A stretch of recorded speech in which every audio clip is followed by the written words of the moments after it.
in farming to help meet climate targets. And China and Saudi Arabia join forces in one of the biggest ever direct investments in the esports industry.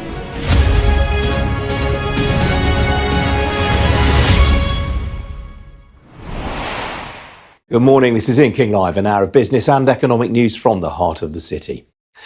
Now, while the headline rate of inflation has fallen for the last 3 months, there is worrying news on that front today from the British Retail Consortium. Its monthly shop price index suggests that shop price annual inflation accelerated to 8.4% in February, up from 8% in January. It was driven by food price inflation hitting a record 14.5%. That was up from 13.8% in January, while fresh food inflation hit a record 16.3%. Well, joining me now is Chris Hamer. He's Director of Insights and Analytics at the British Retail Consortium. Chris, welcome to you. How do you reconcile this with the fact that the headline rate of inflation has been falling for the last 3 months? Well, overall, what we're seeing is that prices are increasing. It came as a little bit of a surprise to see continuation of the price increases that we've seen, particularly steep at the latter end of the year. But there's no escaping the fact that the cost prices that retailers are facing are increasing in terms of secondary effects like the cost of labour, and that's what we see in terms of the prices that we see on the shelves. So although overall annual inflation, that doesn't mean to say that prices actually fall. That's just a kind of calculation of a year-on-year change. So we expect to see prices to remain elevated for quite some time. So what's really driving this then? It's not so much commodity prices, it's these so-called second round effects. It is higher labour costs in the main. It's a combination. So in terms of sort of cost of imports, they're still high because we see the devaluation of the pound versus the euro. So that's having an effect. Second round effects, you're right, and in terms of labour and the cost of that. But energy prices are still very high, and also there's regulatory costs. So things that are coming down the track in terms of deposit return scheme, the extended producer responsibility, and also increased costs from card transaction fees. So the cost of card transactions that retailers pay is a kind of a hidden tax for consumers that's increased by 600% in the last 5 years. Now, obviously, fresh food saw the highest increases. Is that reflective at all of the recent scarcities that we've seen on shelves? Is the scarcity of supply and unchanged demand pushing up prices on that front? Well, retailers work incredibly hard to make sure that there's a constant supply of goods, and so from time to time there are issues in terms of supply and restrictions on the sale of goods. So there is some effect from that, but primarily it's a supply issue in terms of the weather effects in Spain and in Morocco. But there's good supply of seasonal goods in the shops that's local to the UK available right now. You mentioned the weakness of the pound just now, Chris. Was that a factor in some of the increases that we've seen in non-food? There were some unusual category increases, things like gardening equipment. It's kind of across the board in many respects. Of course, it's kind of across the board in many respects. Of course, all sectors, when the energy costs increase, a step up really in non-food inflation. All sectors, and so we're seeing DIY categories, particularly raw materials like wood and DIY categories. We're seeing raw materials like wood, and what we're hopeful for is when we monitor the commodity markets, what we're hopeful for is those have stabilised and are starting to fall, but it does take some time. Usually, those have stabilised and are starting to 12 months to feed through into prices. So whilst on the 9 to 12 months markets were feed through into prices, so we didn't see that on the shop floor when straight away. Markets were increasing. The same we didn't see that on the shop floor straight away. All right, got to leave it there, Chris. Good to see you this morning. Thank you. Back down, unfortunately. All right. Now, UK house prices fell last month on a year-on-year basis for the first time since June 2020. Now, UK house prices fell last month on a year-on-year basis for the first time Nationwide Building Society. The monthly house price index published by Nationwide Building Society on February last year. Average property prices rate down 1.1% on February last year. On a month-on-month basis, prices were down half of 1% on January, marking the sixth consecutive prices were down half of 1% on January, marking the sixth consecutive monthly decline. Nationwide said the average property price was now 257,406 in August last year. Meanwhile, Skipton, UK's fourth largest building society, has reported a 9.9% rise in full-year pre-tax profits to £298.8 million. The society, whose parent company also owns the UK's largest estate agency and property services provider, Connells, said it raised its share of the mortgage market to 3.6% during the year, while its savings balances rose by a record 13.6% to £22.5 billion, as it paid savers a rate better than the market average. Skipton also said it enjoyed a 5% rise in membership during the year, taking it to more than 1.1 million people. Well, joining me now is Skipton's Chief Executive, Stuart Hare. Stuart, welcome to you. Obviously, we've heard from your competitor there on house prices. Does that reflect what you're seeing in the housing market right now? Oh, hi again, Ian. Good to see you again. Yes, that is what we're seeing. I think we've got to remember we're coming off quite a material high, particularly during the pandemic where house prices shot up quite a lot. So you're seeing a degree of market correction just now. It's also impacted by the availability and the costs of mortgages, which took a spike during the mini-budget in October. What are you seeing right now in terms of demand for mortgages? Has it sort of cooled off a little, shall we say? Well, interestingly, Q1, we're starting to see it really pick back up to levels that we saw last year. There was a cooling down in Q4. We're starting to see it pick back up. And interestingly, in our estate agency business, while Q4 was slower, we're seeing viewings, houses going on sale, sales and completions all starting to pick up now. So our hope is there'll be a continuation of this trend and a return to normal for the housing market. In terms of mortgage pricing right now, I mean, obviously with savings, you've tried to be considerably better than the market average as a whole. How are you faring on the mortgage front? Yeah, you're right. As a mutual organisation, we are owned by our customers, and so ultimately our job is to deliver fair pricing so that they get decent returns from their deposits and their savings. And equally on the mortgage side, while we're not as dominant a player, we tend to price at the upper ranges, the better prices, and that means that we can support particularly first-time buyers getting onto the housing ladder with some really quite strong rates. Now, that was a very interesting rise in membership that you saw during the year. How does that break down between saving and borrowing members, the increase? It's roughly about 80% more savers, 20% more borrowers, which is typical. Ultimately, we've had very strong performance as interest rates have gone up. People have seen the attraction of our products and our service, so they've come to us. And we've also grown in the mortgage market. So it's been quite a good, strong set of results for us. Now, in terms of mortgage lending, your share of net new lending was substantially higher than the mortgage stock, your existing share there. Is that something that you're pushing again this year? Very much so. We deliver profits so that we can return it to members or to grow and help more people into houses. We have insights on the mortgage market, probably better than anyone else with our estate agency arm, and we're going to use them to help more people, help more first-time buyers by putting new products to market. That helps those people that are stuck in rent to do more, and that will grow our share, Ian. And how has Connells been trading? Difficult Q4, can't walk past that. Post the mini budget, the volumes were down quite materially, but we've seen quite a strong rebound in Q1. Certainly the early indicators, things like viewings, things like properties on the market and moving to exchanges, that will start to convert into sales and therefore mortgage drawdowns, etc., as we move into Q2. Now, separately, you recently said that you're going to give all members a free EPC Plus report. That's a big gesture, but how much is that going to cost you? Yeah, it's a material gesture. We've got 1.1 million customers. Each of these costs nearly £100, so it's a big investment of our money, but this is our members' money, remember. And what we want to do is we want to provide them with a qualified surveying service that can come round to their house, look at that house and give practical suggestions around how they can improve the energy rating and therefore reduce the energy bills. We've seen inflation. The way we're going to attack that is by spending less money on energy, but ultimately improving the property value. So it's an investment in our members, for our members, but we've also built the capability that can do this in our Connells Group. So while we are paying for it through the Building Society to support our members, ultimately the service is provided through Connells. Now, previously, of course, you were CEO of Wealth and Personal Banking at HSBC UK. You've just beaten the drum for the mutual cause. What made you want to go into the mutual sector? Probably three things. The first one is the structure and the mutuality piece really matters to me. I think it gives you a more medium-term horizon. It allows you to give more service back to customers and ultimately give better price back to customers.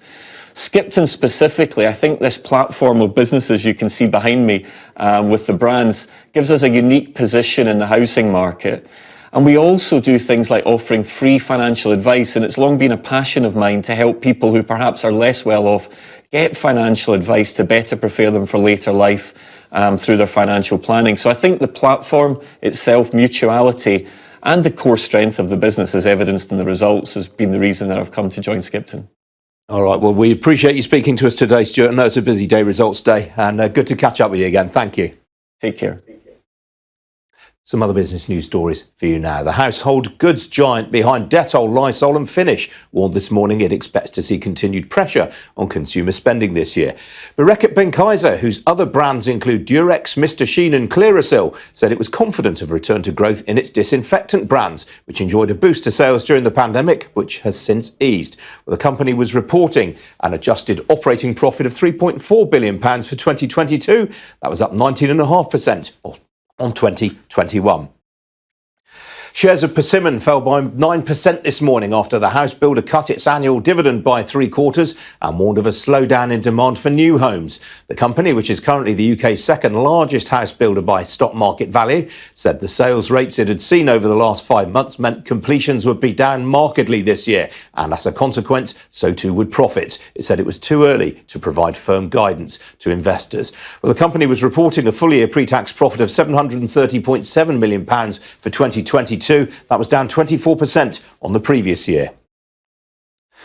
The Scottish engineering giant Weir Group said this morning it was sitting on a record order book amid strong demand for its spare parts and equipment. The company, which supplies processing equipment for the global mining industry, said that high levels of activity in the sector, coupled with miners' focus on sustainable operations, were driving demand. The Glasgow-based company was reporting a full-year pre-tax profit of £260 million for 2022. That was up 24% on the previous year. The shares are currently ahead by more than 6%. And the Cooperative Bank today became the latest lender to report a rise in profits on the back of higher interest rates. The bank, which since 2017 has been owned by a syndicate of investors who rescued it from near collapse earlier in the decade, reported a full-year pre-tax profit on an underlying basis of £136 million. That was up from £41 million in 2021. Well, that was despite a rise in costs as the bank raised wages to support colleagues with the rising cost of living and a recruitment drive in its call centres. Now, the UK's biggest milk producer and dairy company has issued a call today to young people to think more about a career in farming. Arla, whose brands include Cravendale, Anchor, Tor Valley and Lurpak, says this may be because 18 to 24-year-olds do not understand what modern farming involves. Research it commissioned found that while 1 in 3 young Britons want a career that tackles climate change, nearly half did not know that this is a key aspect of dairy farming. Well, joining me now is Paul Savage. He's Head of Agriculture at Arla. Paul, welcome to you. Were you surprised by those research findings? Good morning. And yes, it was new news for us. And I think it's a subject that we're very passionate about. Sustainability as a cooperative is at the heart of what our owners are asking us to look at the moment. And we need people to come into the industry to support this journey and really help farming and agriculture hit the ambitious targets that we have. Some people will be quite sceptical of dairy farmers tackling climate change, given the emissions of gases like methane by dairy herds. Dairy farming can be a fantastic force for good for the environment and equally the countryside as a whole. We have been doing climate checks now for 3 years, and we've really analysed the data, and our farmers are now creating real action on farm to hit our targets for the future. We've set ambitions to be 30%, have a 30% reduction by 2030, but equally to be reach net zero by 2050 as well. So there's real ambition coming from the industry and especially from the Isle farmers. How would you sell a career in dairy farming to say, an inner city kid in, London or Manchester or Birmingham? Well, I think the first thing is the great thing about farming and agriculture is that there's so many different areas that they can work on. So whether or not that's data analysis, engineering, that's science, working on research projects, there's many different aspects in agriculture, but at the heart of it is looking after the animals. So I think please don't think about it as just one particular role. There are many different aspects that they can work on. What about pay? Could it be that young people don't think dairy farming is especially well paid? I think it's really important that we offer many different opportunities. There are engineering, science, data. Many of our farmers actually use technology. I mean, they show me regularly the apps that they use to monitor their herd health. And it's something that many people can really lean in on and work in. So I think there's many different opportunities, and I don't think we should just focus in on just the farming element itself. Okay, well, earlier on in the programme, I don't know whether you caught it, we were talking about shop price inflation, and particularly for fresh food. I wonder where you see milk and cheese prices going in coming months. There's no doubt that our owners are still facing increased costs from 2022. Many of them still have high feed, food, fertiliser and energy costs, and there's no signs of these actually increasing, but they are stabilising at this higher level. So it's important that we return back to our farm owners, and certainly 2023 is going to be a volatile year. Obviously, people talk about milk being commoditised. Is demand for milk greatly affected by the price? Is there a lot of price sensitivity? There is no doubt that consumers in the cost of living crisis are looking at their baskets and understanding where they want to spend their money. We have seen a slight downturn, but in Arla, our job is to return the money back to our farmer owners, and we consistently look to be as efficient as possible. It's really important that we keep this nutritious food on the supermarket shelves. Now, there's been a lot of talk about labour shortages in the agriculture sector. Is it fair to say that's something that your farmer owners are still grappling with? We very much would like, and hence the call today and the announcement, we'd like to work with government to attract more people into agriculture, specifically into dairy, so that we can create this long-term dairy industry. It's a fascinating industry, everybody's so passionate, and I think it's a great career for the people for the future. All right, Paul, got to leave it there. Appreciate you joining me today. Thank you. Thank you. Still to come here on In King Live, we're going to have a look at how global markets are doing at the beginning of this new month. Don't go away.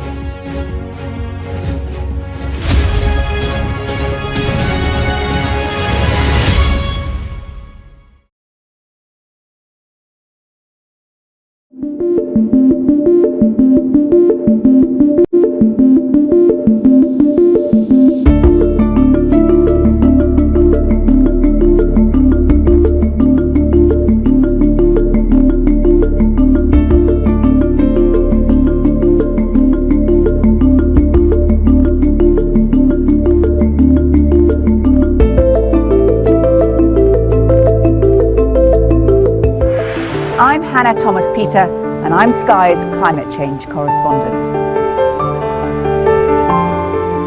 The UK is a world leader in wind power. Power! Power! People! It's part of the Congo Basin rainforest, which is such an important ecosystem. It's known as the lungs of Africa. We aim to be the best and most trusted place for news. She doesn't really enjoy speaking to the press, and it wasn't clear right up until the last moment that she was going to sit down with me. I might be just very naive, but I do believe that change is possible, otherwise we wouldn't be climate activists.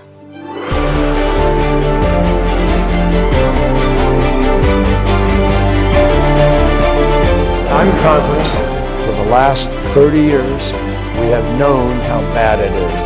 I'm not here to apologize, I'm here to fight for the next step.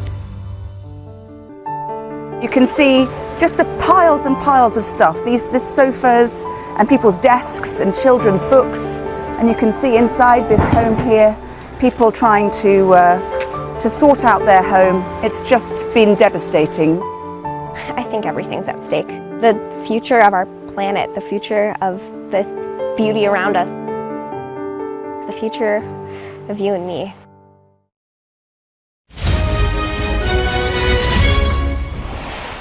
Well, the pound has continued to consolidate on the gains it notched up on Monday following Rishi Sunak's deal with the EU over Northern Ireland. As you can see, sterling currently ahead by nearly 0.2% against the US dollar. That's given a bit of ground in the last half hour or so against the euro, currently off 1/3% against the single currency. Meanwhile, the euro in pretty fine fettle this morning, actually. It's up 0.75% against the dollar right now. On the equity markets, well, despite falls on Wall Street last night, there were gains overnight in the Asia-Pacific region, following news that China's manufacturing activity grew last month at its strongest pace for more than a decade. The Hang Seng in Hong Kong grabbed the yellow Leisure jersey. As you can see, it's up by 4.25%, while Shanghai finished ahead by some 1%. There were also gains, meanwhile, in Sydney. Actually, Sydney was flat there, Tokyo and in Mumbai. Well, in Europe, stocks have also made a positive start to the new month. Here's the current picture. All of the main continental European indices in positive territory right now. Talking points in Europe this morning include Novavax, household name, of course, during the pandemic. The German vaccines maker is down by 26% in Frankfurt. That's after it's warned of its ability to remain in business.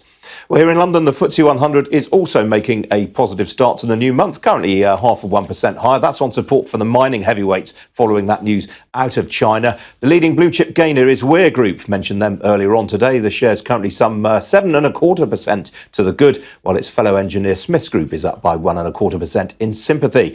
Among FTSE fallers, well, Persimmon is leading the way, and that has dragged down the likes of Barratt and Taylor Wimpey this morning.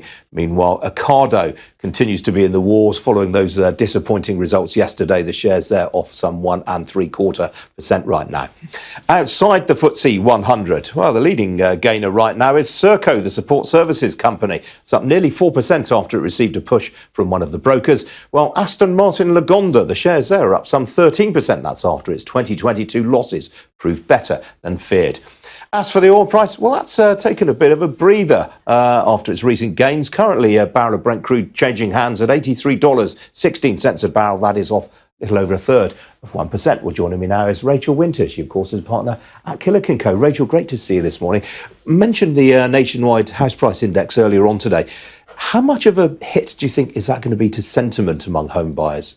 I think quite a serious one. So house prices were down by 1.1% between February this year and February last year. And if we ignore the pandemic when no one was allowed to sell a house, this is actually the first contraction in house prices we've had in over a decade. So it's big news. And you would expect there to be more where that came from? You would. So obviously we've got a cost of living crisis. We've got much higher interest rates. And that's really putting people off making big decisions like buying houses. So not surprising to see house prices falling. And we're seeing that leaching into demand for new homes as well, as we heard from Persimmon this morning. Indeed, yeah, really disappointing results here. So Persimmon in the past has been a big dividend payer, and they said last year they were going to cut their dividend. They didn't say how much by. This morning they've said they'll be cutting it by about 75%. So I think we'll have a lot of very disappointed shareholders this morning. Well, quite. I mean, investors chasing dividends and seeking income. I mean, there are a lot of them invested in the FTSE 100. I mean, I guess there are other sectors that they can look to right now, like the banks. All of them are raising their payouts.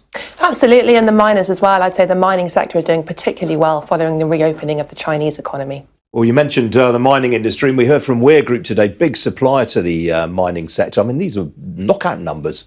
They were indeed. So Weir Group, they used to be a supplier to the oil and gas industry. They've moved away from that, and now they're focusing on mining, and that was a really, really good move. They've really benefited from the reopening of the Chinese economy. We're also looking at more specific commodities that will be involved in electrification, so things like copper and all the commodities that will be needed for batteries as well. So Weir Group is doing very well there, and this morning they said their order book is the biggest it's ever been. What's interesting, though, I mean, we talk a lot in these inflationary environments about pricing power, those companies that can pass on higher costs to their customers. It kind of feels like Weir Group might be one of those. It does indeed. And actually, they joined the FTSE 100 last year. And with these great results this morning, the shares are up over 7%. And I think that will really cement their position in the FTSE 100. Well, pricing power is often talked about for another company reporting today, Reckitt. What did you make of the numbers there? Reasonable results. So revenue's up over 7%. But if you look at the detail, volumes were actually down and the revenue's only up because they've managed to raise prices so much. I think this company is in a bit of a limbo because they lost their chief executive at the end of last year. That was quite unexpected because he'd only been there about 3 years. We've now got an interim chief executive, so we're sort of waiting to see what's going to happen with the future leadership here. Yeah, Nicandro Durante, formerly at British American Tobacco. You don't think he fancies keeping his feet under the table a bit longer? He might do, but looking at the commentary from the company, it does seem as though they're looking for someone else more permanent. Yeah, I mean, that whole sector is just fascinating at the moment. You look at Unilever in particular, obviously bowed to shareholder pressure really and replaced the CEO. I mean, there's a lot going on in that patch right now. There is indeed. I think it's quite a difficult sector because a lot of the products they make, so for example, toothpaste, shampoo, they're quite commoditized and they're quite replaceable. So there isn't a lot of pricing power to be had because consumers are really looking to switch away to cheaper products. And outside the FTSE, another one that caught your eye today, Rathbones.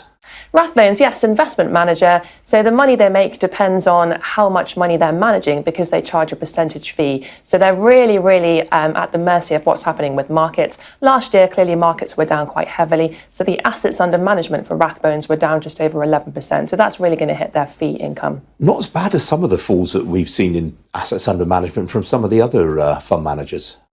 Exactly. So some have suffered a lot more. So, for example, asset managers that focus heavily on bonds, we did see a lot of weakness in bond markets last year as interest rates went up. So that has hit some asset managers in particular. Before I let you go, Rachel, in the last hour, we've just had the manufacturing PMIs for the UK last month. Did you get a chance to look at those? I mean, fairly positive news. Indeed. So we've been quite weak here over the last couple of years because so many factories have been closed because of lockdown. Everything is now reopening, so I'm not surprised to see a more positive number. All right, got to leave it there. Great to see you in the studio this morning. Thank you. Thank you for having me. Still to come here on Ian King Live. China and Saudi Arabia join forces in one of the biggest ever direct investments in esports. Don't go away.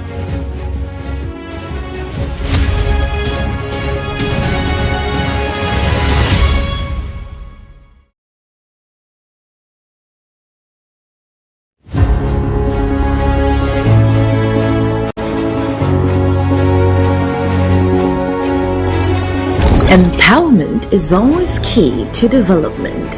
Doing good outreach under the auspices of His Royal Highness Osi Ejatekbo VII presents Avatime Youth Empowerment Outreach 2023 with the theme Run to Jesus, Your Only Savior, Acts 10 verse 38. Date is Saturday the 26th of March to Saturday, April 1st, 2023. Below are the dates and venues. 27th March, Avatime Vanne Community Center. 28th March, Avatime Amejokwe Market Square.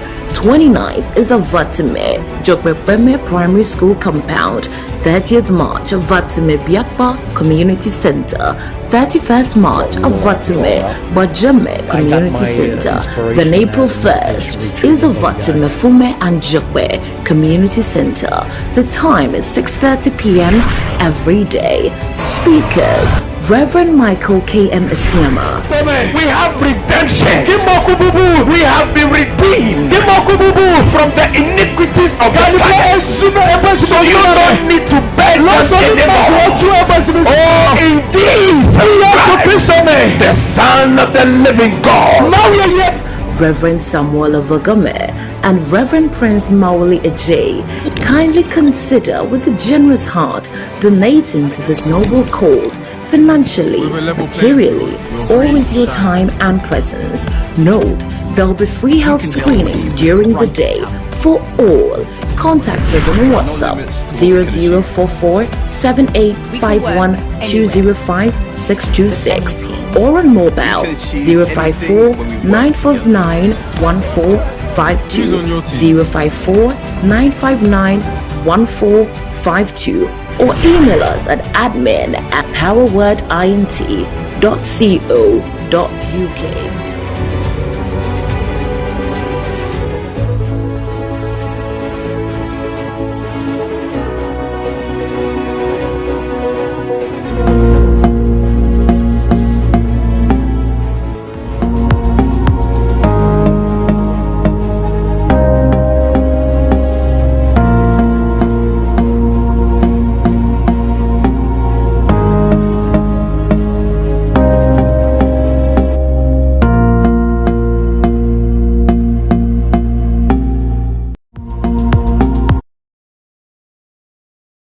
them out on our website. So how do you use SendWave? SendWave is an app that you can download onto your phone from the App Store or Google Play Store. The app is free to download.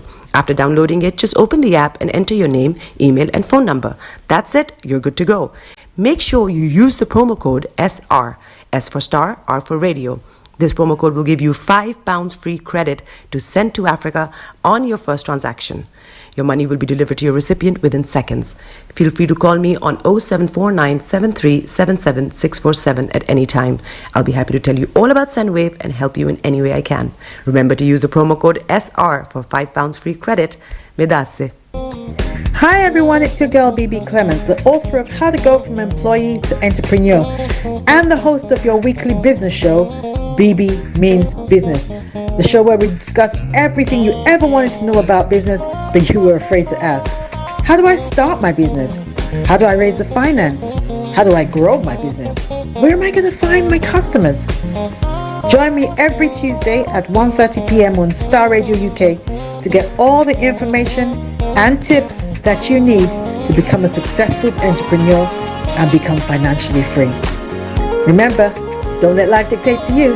Rather, put your signature on life.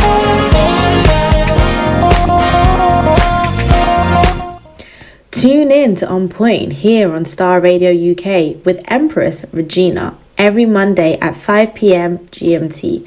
Looking forward to your company.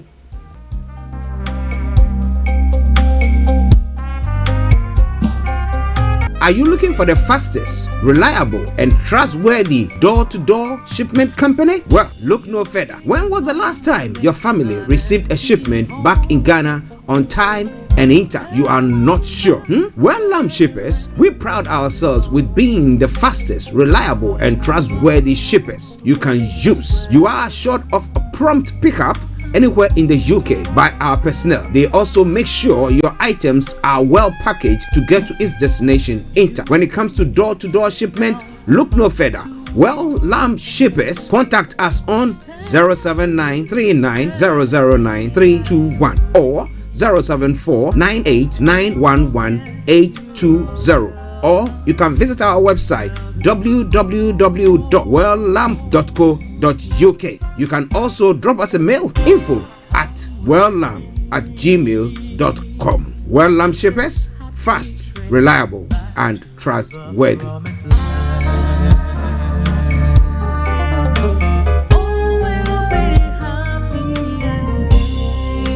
Hi there. Are you dreaming of owning your own house in Ghana?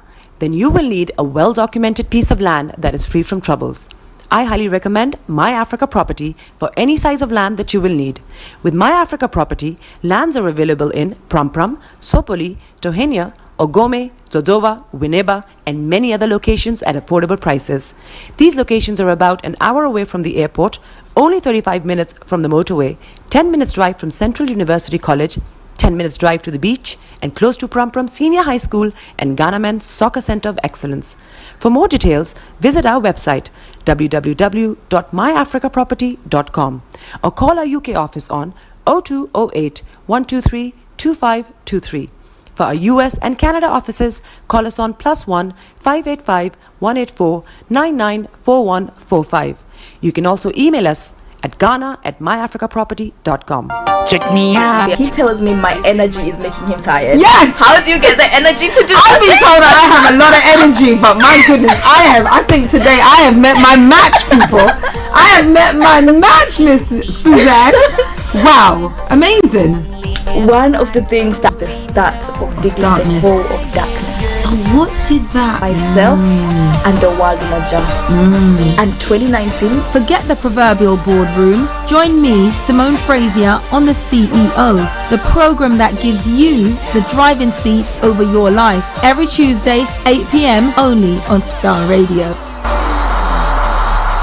Getting onto the property ladder has never been easy until now. Join us this and every Thursday from 7 p.m. to 8:30 p.m. live on the Property Hour Show on Starr Radio UK, where we talk to mortgage brokers, property developers, estate agents, landlord, tenant, property consultants on how to invest or get into the property business and make money. You can't afford to miss this. The Property Hour Show is your best source into the property industry. Hi guys, this is your friend Uruj from SendWave. SendWave is a money transfer app that is used by people all over the world to send money to their loved ones in Africa. With SendWave, you can send money to Ghana, Nigeria, Kenya, Uganda, and Tanzania. And the best part is, SendWave is absolutely commission free. Our exchange rates are excellent. You can see for yourself by checking them out on our website. So how do you use SendWave? SendWave is an app that you can download onto your phone from the App Store or Google Play Store. The app is free to download. After downloading it, just open the app and enter your name, email, and phone number. That's it. You're good to go. Make sure you use the promo code SR. S for Star, R for Radio. This promo code will give you £5 free credit to send to Africa on your first transaction. Your money will be delivered to your recipient within seconds. Feel free to call me on 0749 7377 647 at any time. I'll be happy to tell you all about SendWave and help you in any way I can. Remember to use the promo code SR for £5 free credit. Medasse.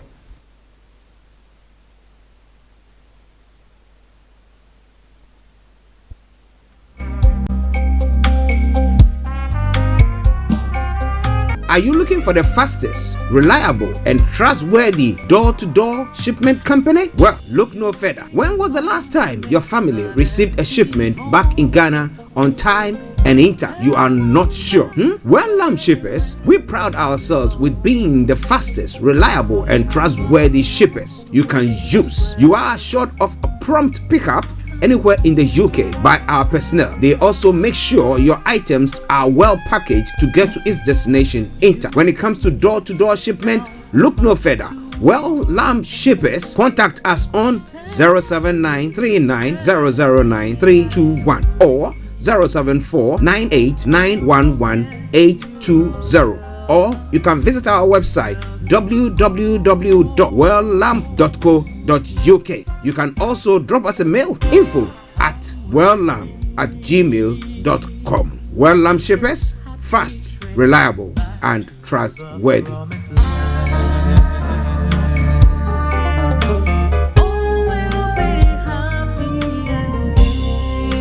This is Starr Radio UK. Broadcasting worldwide, online 24/7. The best radio show. All around the world. In your car. At work. At home. On your smartphone. This is Starr Radio UK. Are you ready to turn it up? 10, 9, 8, 7, 6, 5, 4, 3, 2, 1. Birds flying high, you know how I feel. Sun in the sky, you know how I feel. Breeze drifting on by, you know how I feel. It's a new dawn, it's a new day, it's a new life for me. And I'm feeling good. Hey there, this is Archie, and it is Starr Radio UK and the Morning Show.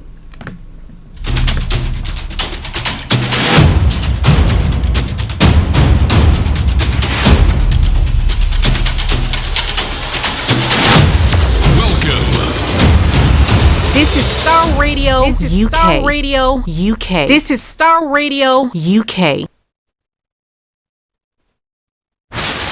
Welcome.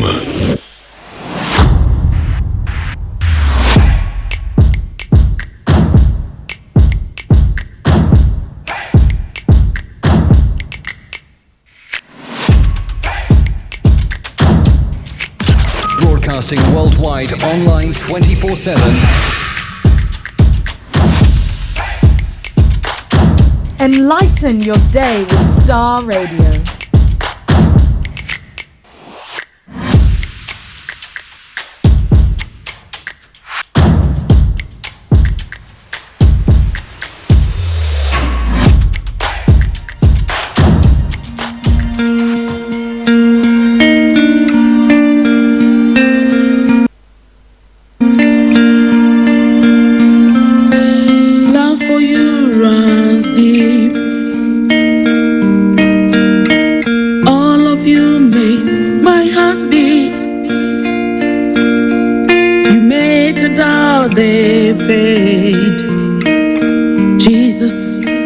that's what makes you great. You hold the world in your hands, the hand that made me who I am. Okay, let me say massive good morning, good afternoon, good evening, good dawn to you, and wherever you are on planet Earth, and those of you on other planets as well, we salute each and every one of you. Welcome to a new month, a new dawn, a new day. What more can a man ask for? Wow. Let me say good morning to my team this morning, Mr. Olayomi, Koiki, Kojo D, good morning, and to my able producer, Mr. Francis Gaye. And also good morning to Felix all the way in Aberdeen. To all my wonderful Nigerian listeners, Bishop Adeshina, Pastor Momo, Anthony Adedeji, Aziz, Adekunle,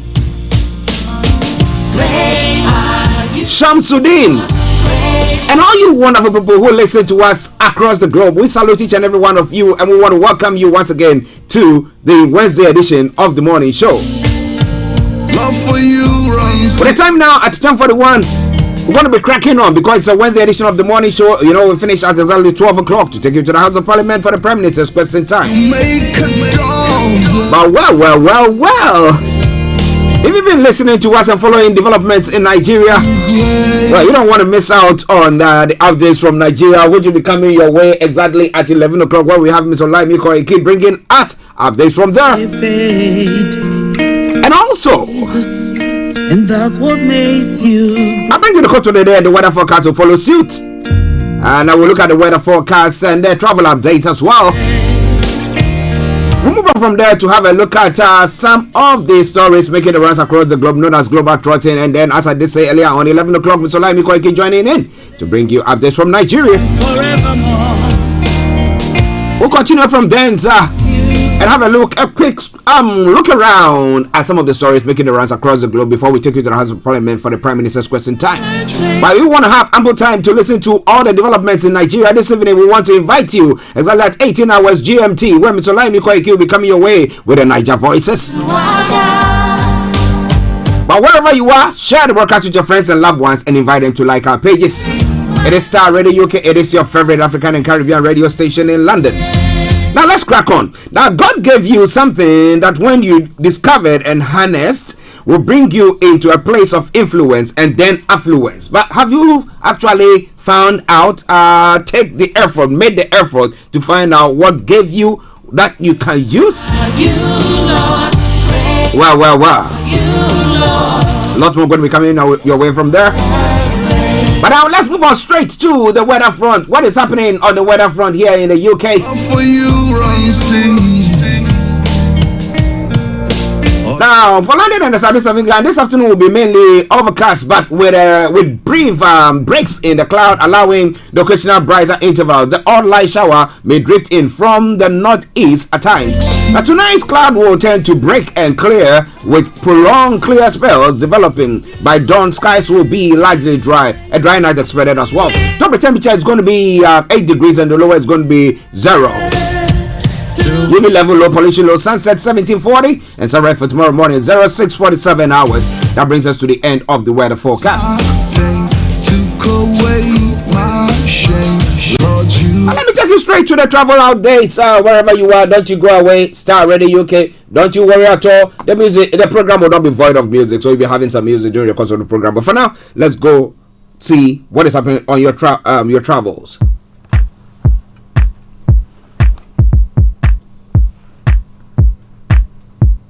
This is Starr Radio UK. Okay, so keep your eyes on the roads. Keep your eyes on the roads as we keep you navigated. I promise our bond. Now, on your travel this morning here in London, those of you traveling on the underground, there are minor delays on the Jubilee line due to train cancellations. And that aside, all the others have got good delays on the London overground. Now, minor delays between Gospel Oak and back in Riverside due to a vehicle hitting a bridge at Haringey Green Lane. So, but the rest of the line have got good service. So if you can avoid it, do your best to avoid that. But keep your eyes on the roads. Let's move on straight to the major roads in London. Now, A13, A23, A24, A4, A40, A41, Blackwall Tunnel, Central London Red routes have all got closures. A1 has got serious delays, so do your best to avoid that. If not, continue to listen to us. We'll bring it to the fore as and when there are any changes. Now, the Woolwich Ferry has still got planned closure. That aside, all the others on the river bus, good service there. The landing cable car is also having good service throughout. But moving on to the final segment of the travel update, that's the National Rail. Davanti West Coast, C2C, Cross Country, Merseyrail, Northern Rail, Scott Rail, and Transport for Wales have all got minor delays. That aside, all the others have got, as you got it, good service. And that is why I say it once again. Good morning, good afternoon, good evening, good dawn to you, wherever you might be on planet Earth. Enjoy your comment for today, but you know what? Continue to keep those eyes on the roads.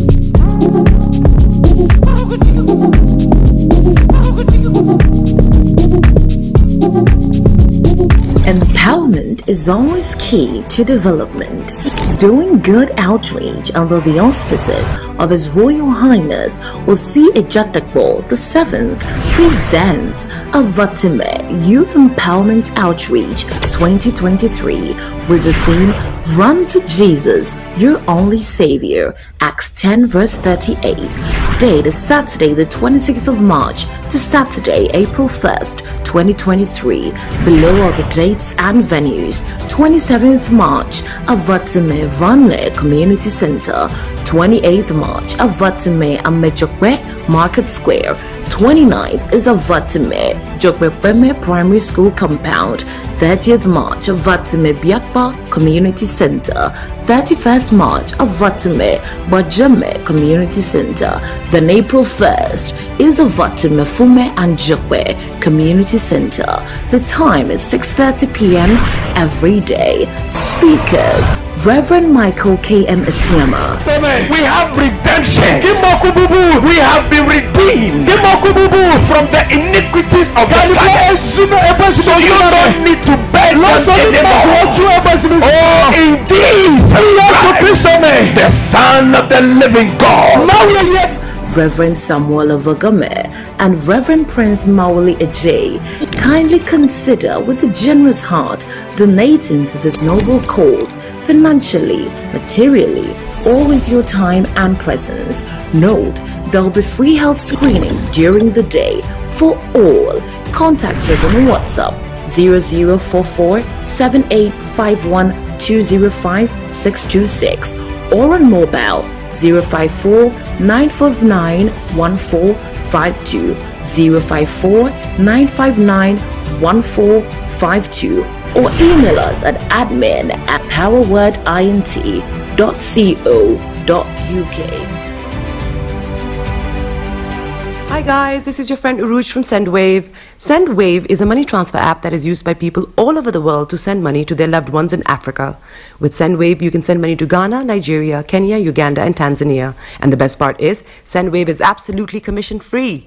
Our exchange rates are excellent. You can see for yourself by checking them out on our website. So how do you use SendWave? SendWave is an app that you can download onto your phone from the App Store or Google Play Store. The app is free to download. After downloading it, just open the app and enter your name, email, and phone number. That's it. You're good to go. Make sure you use the promo code SR. S for Star, R for Radio. This promo code will give you £5 free credit to send to Africa on your first transaction. Your money will be delivered to your recipient within seconds. Feel free to call me on 0749 7377 647 at any time. I'll be happy to tell you all about SendWave and help you in any way I can. Remember to use the promo code SR for £5 free credit. Medasse. Hi everyone, it's your girl BB Clemens, the author of How to Go From Employee to Entrepreneur and the host of your weekly business show, BB Means Business. The show where we discuss everything you ever wanted to know about business, but you were afraid to ask. How do I start my business? How do I raise the finance? How do I grow my business? Where am I going to find my customers? Join me every Tuesday at 1:30 p.m. on Starr Radio UK to get all the information and tips that you need to become a successful entrepreneur and become financially free. Remember, don't let life dictate to you. Rather, put your signature on life.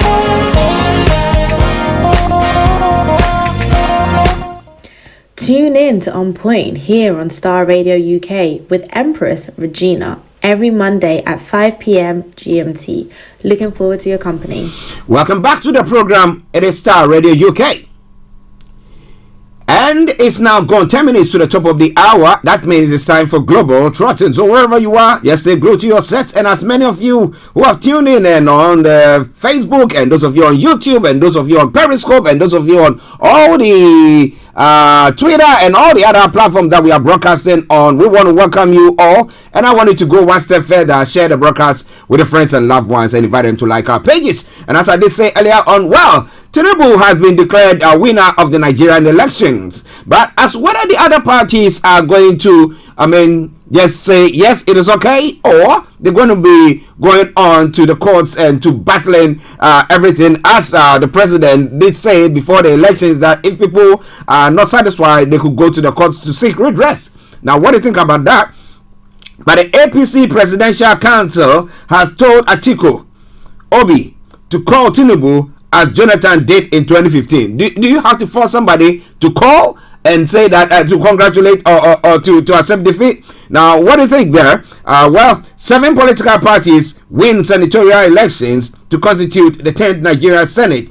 And, well, we'll be telling you more when it comes to what is happening in Nigeria in the next few minutes when I have Ms. Olayomi Koiki on. Now, how are supporters of Obi taking the whole, call it, let me put it quote and unquote, defeat and all the others? Now, we're going to be looking at that in a moment. So wherever you are, don't even think of touching the dial. It is Star Radio UK. It is your favorite African and Caribbean radio station in London. Now let's move on straight to one other, some of the other stories making the rounds on the across the globe. Let me put it that way. Now in the UK front, yes, 100 of sex offenders went missing. That's quite a scary story. Now, campaigners say it is a scandal. People who commit sexual offenses can lawfully change their names. Okay, and then Hancock disputes claim he rejected care home COVID advice. The ex-health secretary spokesman says linked messages have been doctored to create a false story. Now, if he rejected a care home test advice, COVID advice, I mean, the issue is, at the time, people didn't know exactly what was going on. So everybody was just trying to make sure that, well, when it comes to government, just trying to make sure that they got the economy, so that the finance of the state is not doesn't suffer. So they were doing everything to save the bread rather than looking at the life there. But well, I don't know, but he's saying that it's doctored. It's only in Africa that we hear doctrine, but here I don't know whether that applies here as well. Now, don't create drama over Brexit deal. Prime Minister tells Tories. Now, Rishi Sunak addresses his MPs in an attempt to win support for his new deal on Northern Ireland. Well, what do you think? Some others who are Brexiteers are saying that, well, he just trying to just sell the UK back to that in this case Northern Ireland, but giving it free or giving too much away to the EU for it to be controlled. But what do you think? House prices see biggest annual fall in over 10 years is one of the stories making the rounds here. Now moving on straight to other parts of the world as well. Dozens killed after 2 trains collided in Greece. A passenger service carrying some 350 people crashed with a freight train near the city of Larissa. And that's some of the stories making the round. Survivors described nightmarish seconds as train crashed there. And then COVID origin likely China lab incident. China lab incident might have caused the COVID. Now, if it's proven to be true, what do you think should happen to China? When they knew that thing was going on, and they said everything was fine. We'll be telling you more about that. And then drone crash near Moscow was failed attack. Governor said a drone that crashed in the Moscow region was targeting infrastructure. The regional governor said. Now, Italian police arrest 3 over migrant boat wreck when they talk about that, where almost about 100 people are said to have died. Now, World Cup record holder Fontaine dies. Just Fontaine, who holds the record for the most goals scored at a single World Cup, had died at the age 89. Well, lots more coming your way on the African continent. Oh, the news network have captured the story. Nigeria's Bola Tinubu declared winner of the presidential vote. We'll be telling you more about that in a moment. Now, Ugandan South African leaders urge greater trade in Africa. Whew. We want to be trading with other advanced countries, but not with ourselves. We want to travel from Nigeria to maybe what do you call it, Liberia. The amount you want to fly, and you look at the amount and the impediments that have been put your way, the challenges that you have to go through before even that. We are in the ECOWAS zone. It makes it so difficult. But well, we'll be telling you more about that. Is it better for us to go our single ways, or so united we stand? Now, why is the Russian oil stashed in Ghana? Who procured it and for what? Is there any Russian oil that has been stashed in Ghana? We'll be telling you more about that as well. And then Chinese corporation will enable us conclude debt agreement by end of March. That is what the president is saying. However, there was the same member of that government who was also saying that, you know what? The Kufuado, that's the MPP, presidents in the Fourth Republic are the ones who have performed better than all the others. But what do you think about all that? A lot more going to be coming your way. This is Starr Radio UK. It is your favorite African and Caribbean radio station in London. And let's take this song from the new song. And it says, so it's in tree, but it says, smile.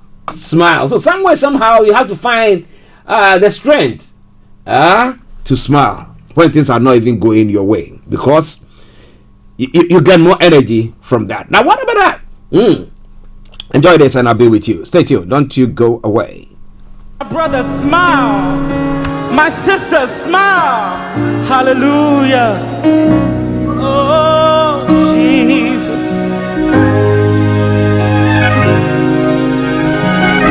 Oh, Lord God.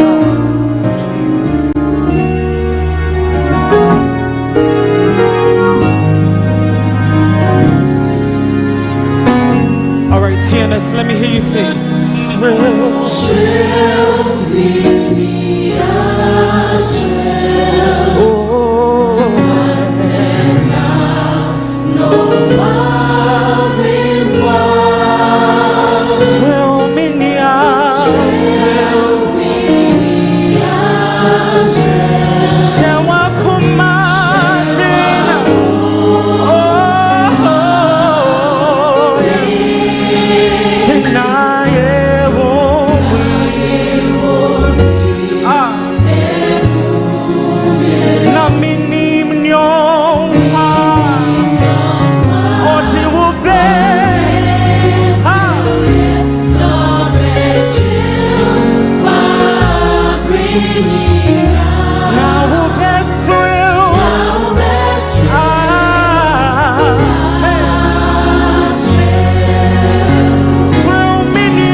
song, PIWC Odoko, Accra, Ghana, bringing you Smile. Say, smile though the days and things might not be the way that you expected it to be.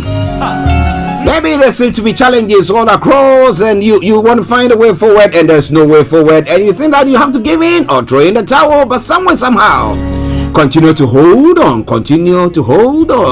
and I'll tell you, and trust, because somewhere, somehow, God comes through for you. What about that? It is Starr Radio UK, a minute after 11 the time. And let's prepare the grounds for Mr. Olayomi Koiki to join in. But for now, let's quickly go on to some of the stories making the rounds in Nigeria as well.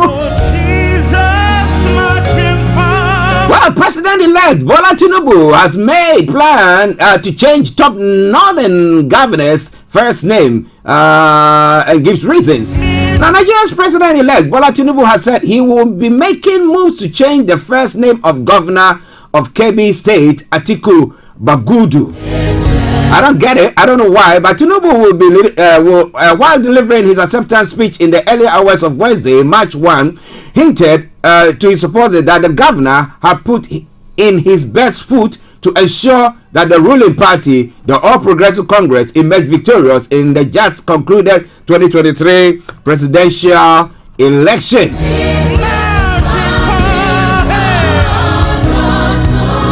Now, Bagudu bears the same first name as Tinubu's contemporary in the People's Democratic Party, Atiku Abubakar. So Tinubu contested in 2023 presidential election alongside Abubakar Peter Obi of the Labour Party and 15 other candidates from the various political parties. Well, is it right to rub salt into the wound of Atiku and Obi by saying that, you know what, because you lost, so I'm going to be changing the name of my governor, one of the governors in the north. You will have to shed the name Atiku. Oh, Lord. Okay, some other stories. President Buhari tells Peter Obi Atiku what to do after Tinubu's win. TNS, let me hear you sing. But it is Starr Radio UK. It is your favorite African and Caribbean radio station in London. And as I did say,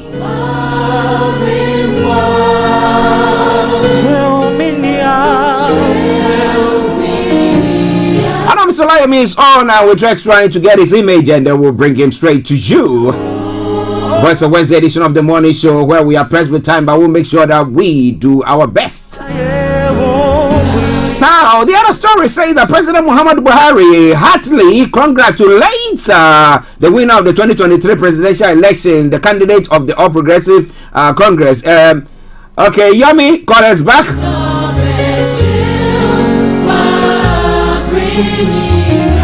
But reacting to the result just announced, President Buhari said, I congratulate His Excellency Bola Ahmed Tinubu on his victory. Elected by the people, he is the best person to do the job, or for the job.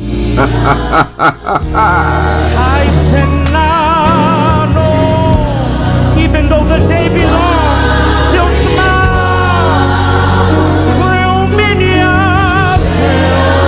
However, he goes on further to say the election was Africa's largest democratic exercise in a region that has undergone backsliding and military coups in recent years. This election demonstrates democracy, continued relevance, and capability to deliver for the people itself. And I ask the question all the time: do you think this kind of democracy is helping our people at all? And how do you see the elections that was held? How do you see the whole election? How did you see it? Was it free and fair? Ballot snatching, people being beaten, intimidation and everything that went on, alleged bribery. Well. Will Peter Obi concede? And Atiku? Well, we'll be telling you more about that. But I think we're having a problem with Ms. Olayomi Koiki's line. Let's see.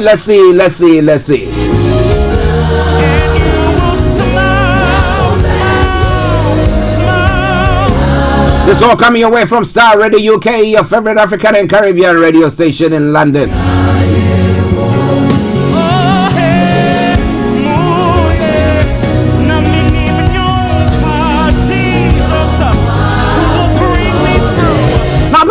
alleging that they busted BVA syndicates and stuff like that are now withdrawing their statement, saying that, you know what, we didn't bust no syndicate, no nothing there. Well, I've got a man himself who's going to be telling you everything that has happened from 8.7 million for Tinubu, and then 6.9 million for Atiku, and then 6.1 million for Peter Obi. Now, what is the next move? What is the next step? That's the question on the lips of other people, or most people. What do you think is going to happen in Nigeria? Is there going to be any coalition, anything of the sort there? How would things pan out for Nigeria as a whole? But well, it is now time for me to bring you Mr. Olayomi Koiki. And let me say, Yomi, good morning to you. Well, a very good morning to you, Mr. Archie. Good morning, Frank. Good morning to all other presenters on Starr Radio UK. Good morning to all our listeners. It is good afternoon to Nigerians that are watching us back in Nigeria, and it is good evening to those that are watching us in Australia, Japan. And welcome once again to the new month, the month of March. The first day of March on Starr Radio UK. It is the Wednesday edition, and yes, I come back again to you in the studio. Well, so how are you doing, and how was your night? Because I knew that you were monitoring everything to make sure that you don't miss out on the pronouncement, whoever was going to be pronounced as the winner of the election. How was your night? Well, as Nigerians were waking up this morning, they'll probably be picking up the news slowly, depending on the news network in Nigeria, because we do know that at the middle of at the early hours of this morning, just around 4 a.m., that was when the announcement was coming from Nigeria that an election that has been conducted, on the 25th Saturday, which is just about some few days ago, has now been conclusive according to INEC, and the result, as you can see behind me, is coming in favor of the APC, and that literally means that the APC has won that election, regardless of some of the other issues that is still hanging. But as we speak right now, according to the Independent National Electoral Commission, INEC, have literally announced these elections. And as you see right there on the screen,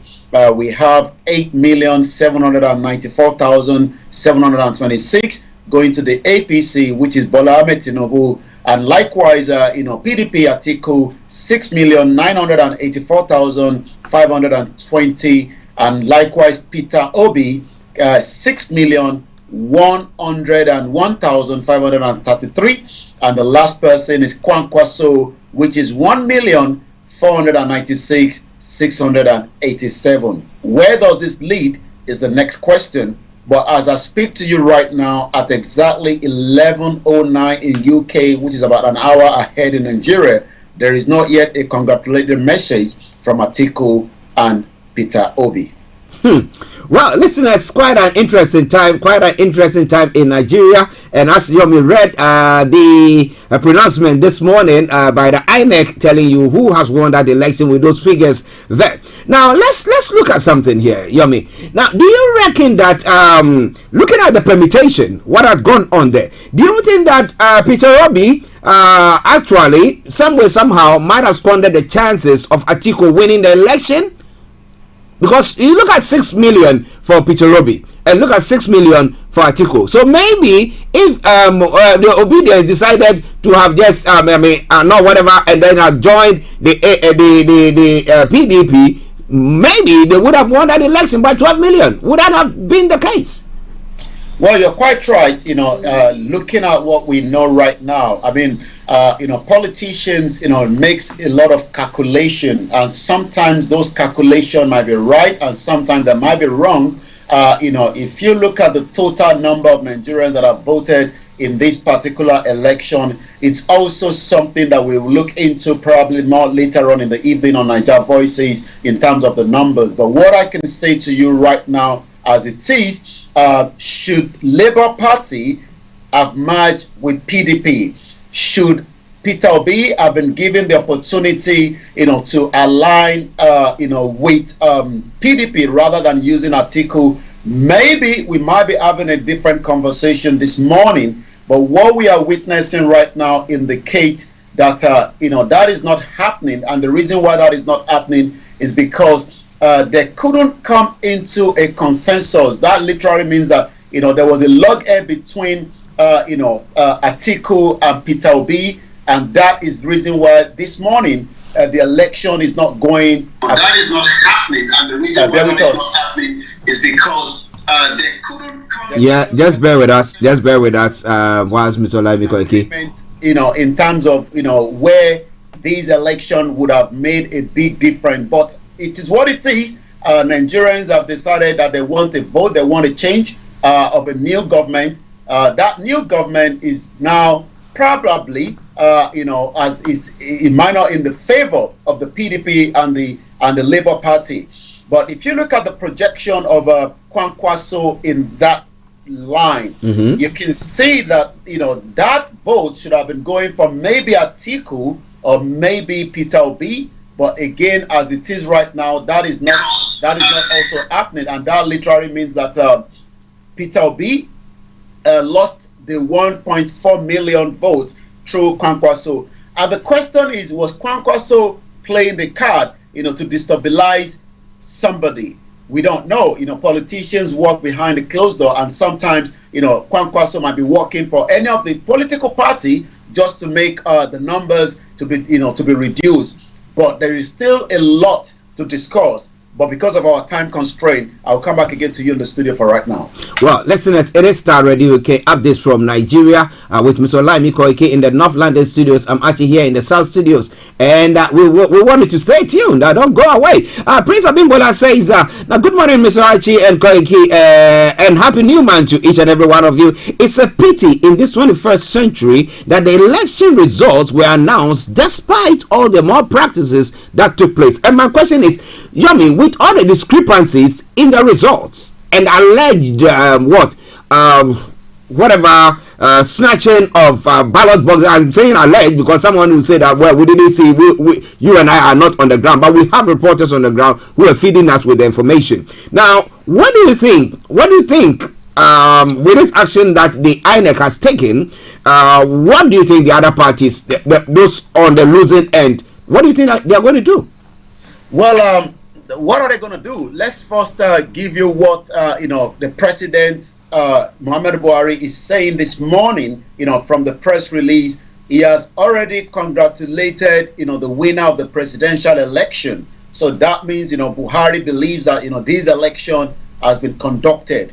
Do we all agree with it? The president might also say that it might not be fair, but this is the message coming from Garba Shehu this morning. The president, Muhammadu Buhari, heartedly congratulate the winner of the 2023 presidential election, the candidate of the All Progressive Congress, APC, Asiwaju Bola Ahmed Tinubu. Reacting to the result just announced, President Buhari said, I congratulate His Excellency Bola Ahmed Tinubu on his victory, elected by the people. He is the best person for the job. I shall now work with him and his team to ensure an orderly handover of the power. The election was Africa's largest democratic exercise, just like you were saying before I came on air, in a region that has undergone backsliding, the military coup in the recent years, which he was one that participated as well in 1983.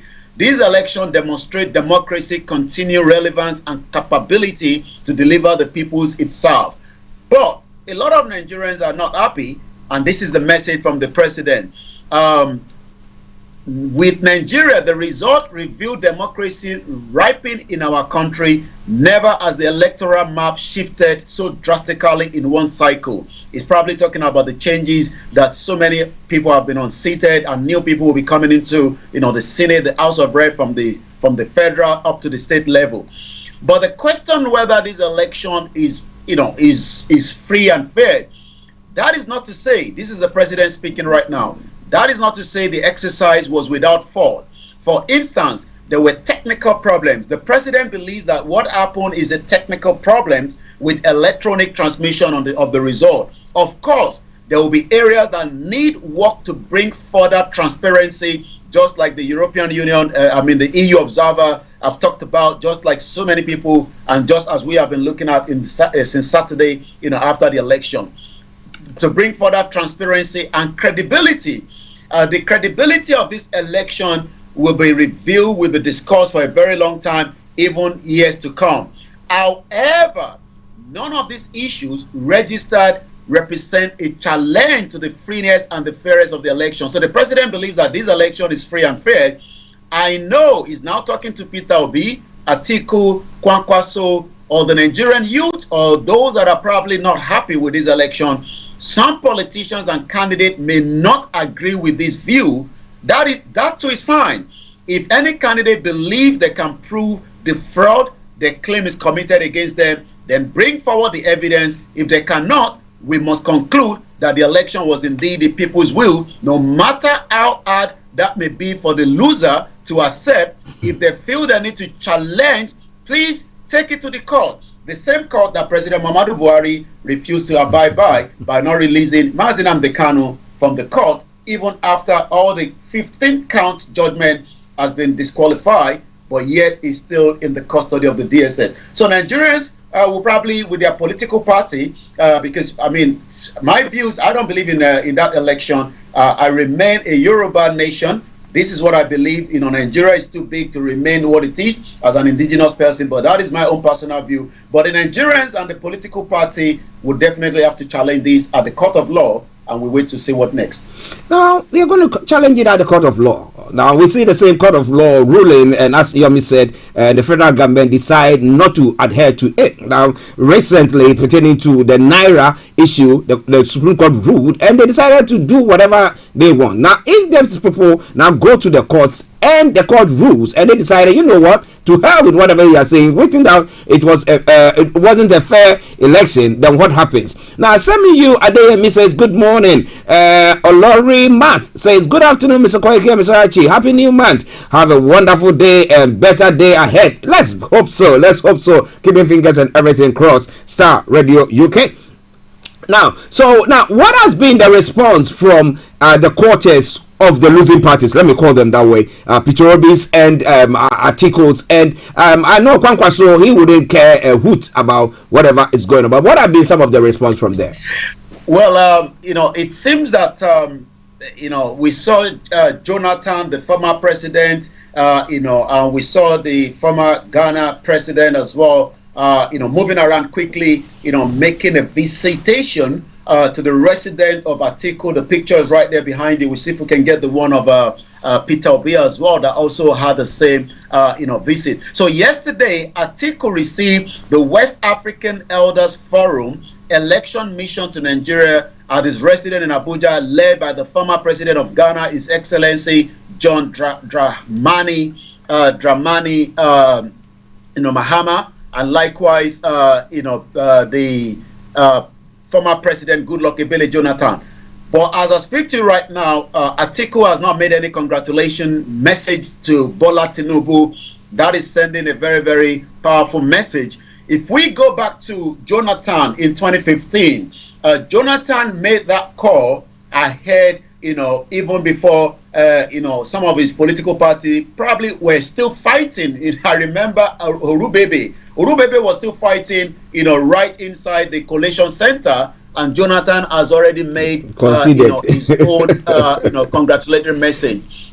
This will probably be something that may be expected from Peter Obi right now, but as I speak to you right now, Peter Obi is not making any congratulatory message yet, so we don't know what will be the next phase of these. But what I can say is, from some of the Peter Obi, I've been following them before keep coming on air.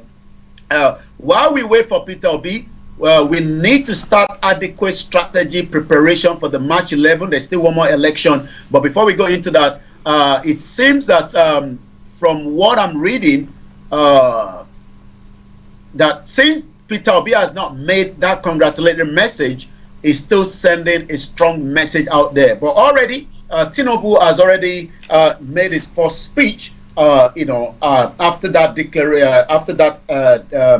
INEC, announcement at the early hours of this morning. I will try and see if we can play a snip of that, and then once again we come back again to you in the studio. But this is how INEC chairman, in the early hours of this morning was making that announcement. Starr Radio UK. Professor Mahmoud Yakubu hereby certify that I am the returning officer for the 2023 presidential election held on the 25th of February 2023. The election was contested. The candidates received the following votes. Imumolen Irene Christopher of A Party, 61,014. Al-Mustafa Hamza of the AA Party, 14,542. Shawore Omoyele Stephen of the AAC, 14,608 votes.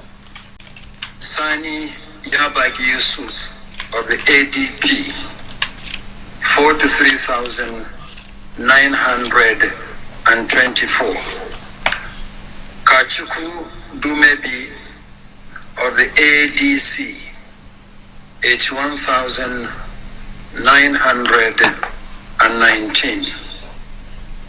Tinubu Bola Ahmed of the APC, 8,794,726. Umiadi Peter Nana Chukudi of Abga, 61,000. And that is, the announcement there that was coming from the INEC, yesterday at the early hours of this morning. Rather, once again, this is Starr Radio UK. I'll come back again to you in the studio. Well, listeners, quite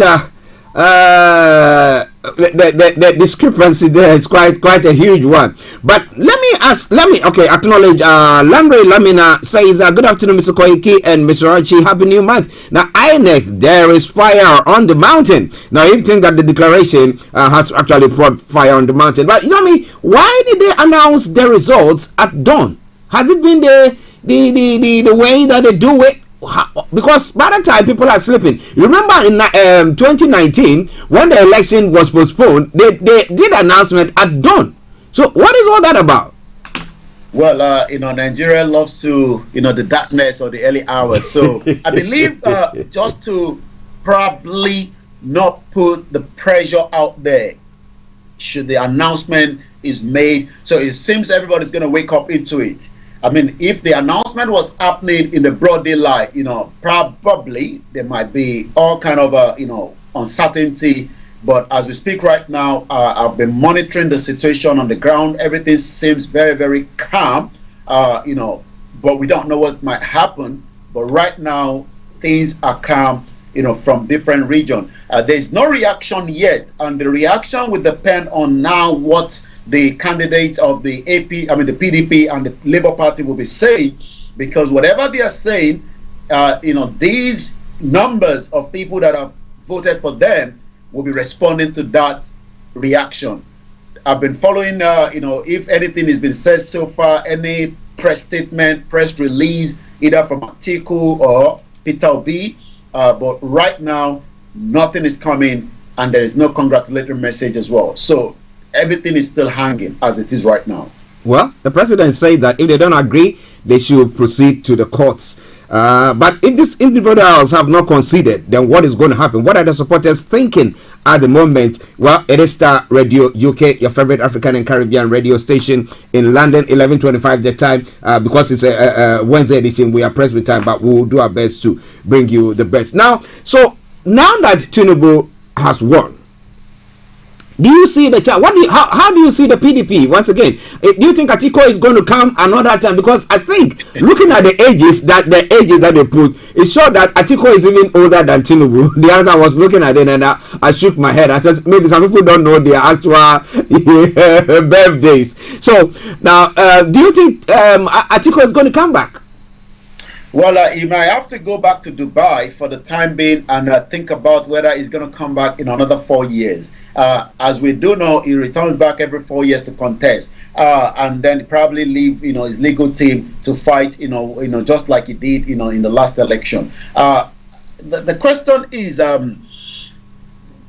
should the two of them have come together? Should Atiku have allowed? But some people say it's good because, especially those, I was listening to, the spokesman of the Biafra, Simon Ekpa, at his Nation broadcast last night, and he's also now saying to those that want his head for bounty of 100,000, maybe this is now time for them to join hands, with him fighting for the Biafra nation that they are campaigning for.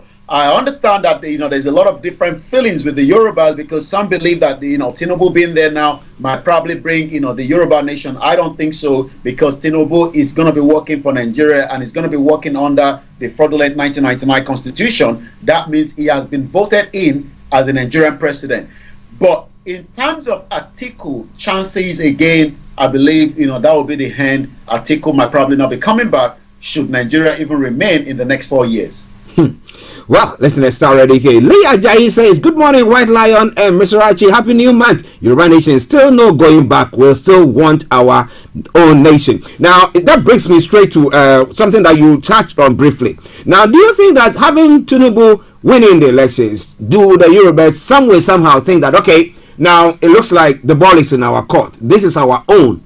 So some way, somehow, the marginalization and everything. Yes, Nigeria will be whatever, but how some people think in the Europe, I think that we are being marginalized. We are not being catered for. Resources that are taken from our area are not being used for us. Maybe he will find ways and means to calm the waters. Do you think anything of the sort will happen?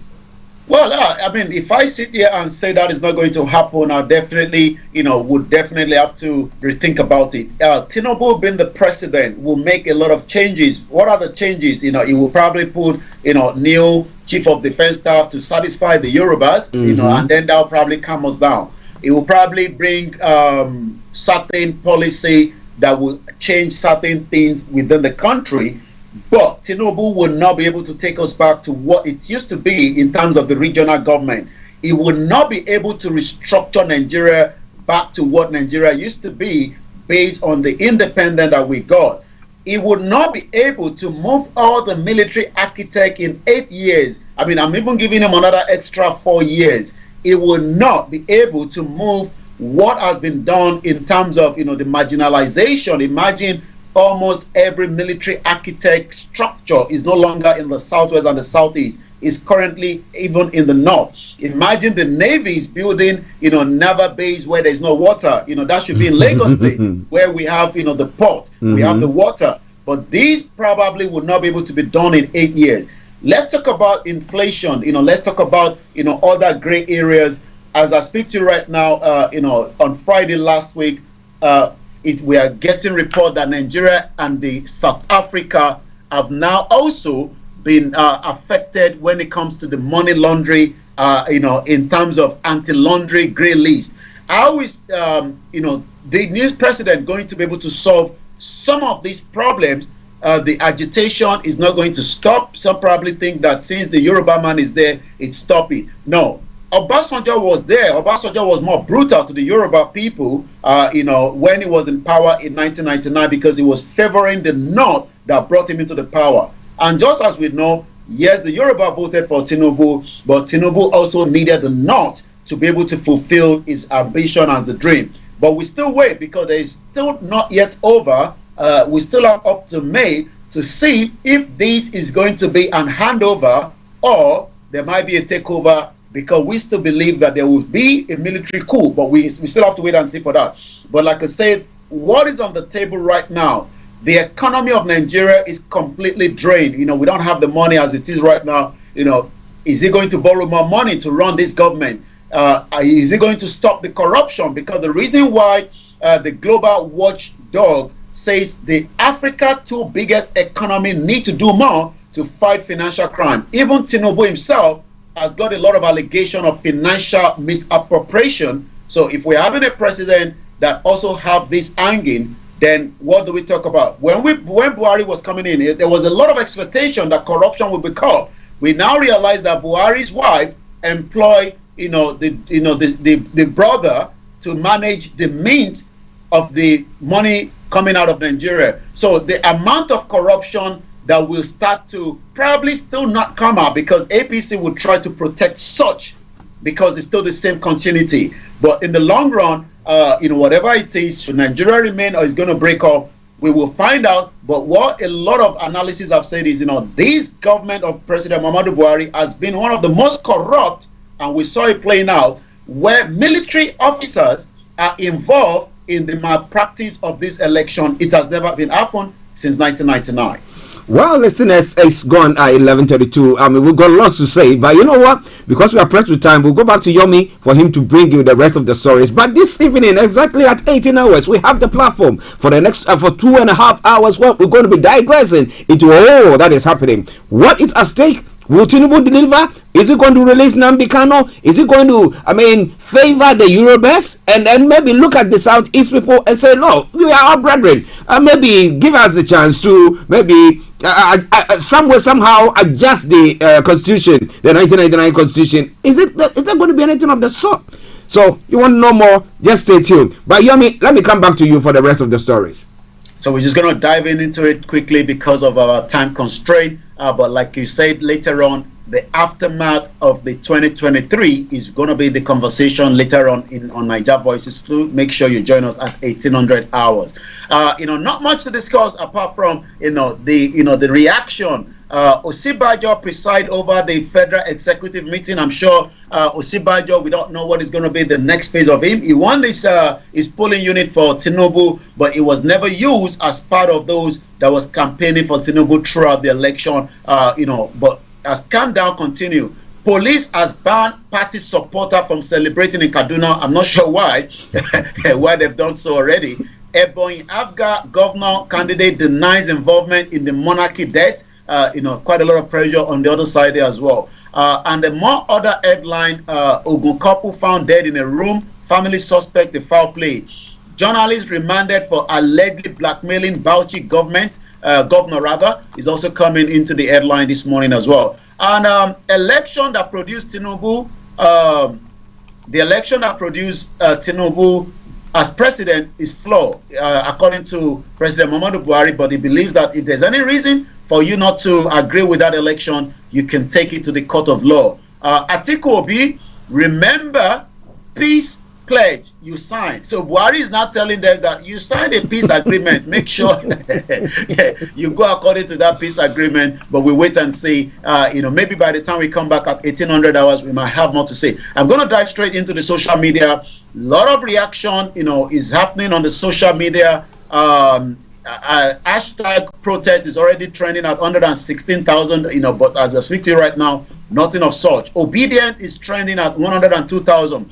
The Biafrans have told the Obedient that, trying to bring an Igbo man to be a president is never going to happen in Nigeria. And we can see that it is not yet happening, but it is not yet over. Maybe, just maybe, Peter Obi takes it to court with all the evidence. He might win, but for now, the Biafrans are so happy that they've allowed that election to be conducted without any kind of disruption, but the result is not coming back very good. Femi Falana is also trending. Hashtag Biafra referendum is now trending, and likewise, not my president is trending. Well, I'm not sure how that is going to be managed, but like I said to you, the social media is currently trending, and my tweet in Nigeria is about 1.5 million as we speak right now. From the Yoruba side, a lot of Yorubas are waking up. They're excited that Tinubu is the president, and some are asking questions: how is he going to run a government that is using the same 1999 military decree fraudulent constitution? How is he going to manage the economy of the country, rather than how is he going to manage the Yoruba? As the Yoruba nation struggle stopped, as we say, in any struggle, it is a continuity, and that means, with or without Tinubu as a Yoruba president, the Yoruba people that believe in self-determination says they are better off to have an independent Yoruba nation than remain green, white, green. Well, they don't want to remain green, white, green. So what do they want? Do they want to have a Yoruba nation having their own flags and everything, their own constitution, that they think that's going to work for them. Pastor Emmanuel Chidi, good morning to you. Oyekami Julius, he said, don't talk about Obasanjo, he is not Yoruba. Well. As we did say, this evening is going to happen live. Make sure you join me so live. If you have not joined him before, yes, this evening, let it be your first time, and I tell you that it wouldn't be your last time. You will want to be on it every Wednesday, 18 hours British time. We are on there. Yomi, before you go. Well, we can't, give a congratulation from here, but we can say that for those that are not happy, because we are for self-determination, so I'm not going to congratulate any congratulatory message. But what I can say is, this is how, we've been talking that, in every situation, Starr Radio UK will be there to balance the conversation, and that is exactly what we're going to be continuing to do. But later on, on Niger Voices, you will have the opportunity to call in. If you're going to be for your first time, just make sure you stay tuned till 1800 hours. I leave you in the hands of Archie to continue with the program. I'll be back at 1800 hours for Niger Voices. It is Starr Radio UK. It is the finest African and Caribbean radio station in London. All right then. Yomi, catch up later. Bye-bye for now. Well, listeners, that has been Mr. Olayomi Koiki bringing you updates from Nigeria. Well, Tinubu has been declared winner. But what do you think? What do you think? Would that appease everybody? Will we not see some sort of peace when it comes to the agitation in the southeast and the southwest? Will Nnamdi Kanu be released? Would that actually solve your naira problem, shortage of naira problem, and then the fuel scarcity issue that is going on? What is the next step for Nigerians? But you want to know more, as I did say earlier on, join Mr. Olayomi Koiki on the Niger Voices, where he looks at the aftermath of the 2023 presidential elections. All right then. So now let's enjoy the song from Sonny Okuson. He's asking the question, though he's in his grave. Aha.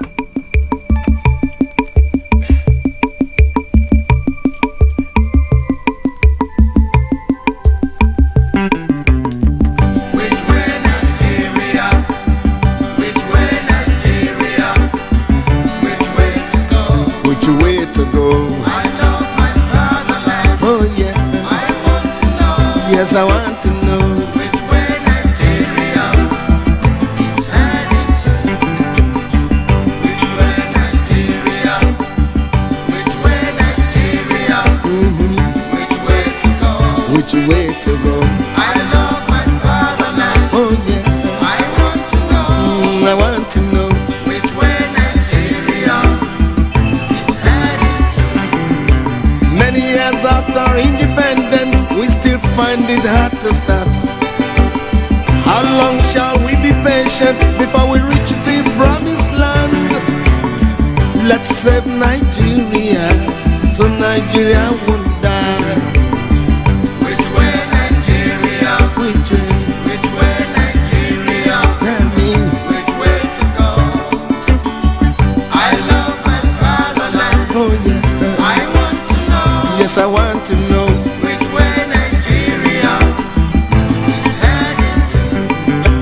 Every little thing that goes wrong, we start to blame the government. We know everything that goes wrong because we are part of the government.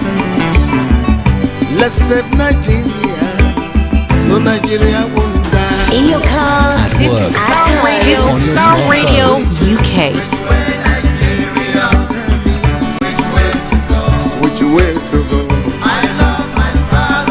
Okay, yes, so that is Sonny Okuson, the late Sonny Okuson, saying that he loved his fatherland. Do you still love your fatherland, or you think that, well, whatever they are doing now, you don't give a hoot about it? You think that we still have to continue with agitation? You think that maybe we still have to continue with whatever thing that we want to do to make sure that we are enjoying or getting the best of what is being offered? Now, what do you think about all that? Make sure you join Mr. Olayomi Koiki at 18 hours. But we've got 20 minutes to bring the first part of the program to a close. So let's crack on to some of the stories making the rounds this morning. Now, when it comes to the other part of the world, well, dozens have been killed in Greece. Now, 2 trains have collided in Greece, killing at least 36 people and injuring dozens of others. A passenger service carrying some 350 people crashed with a freight train on Tuesday night.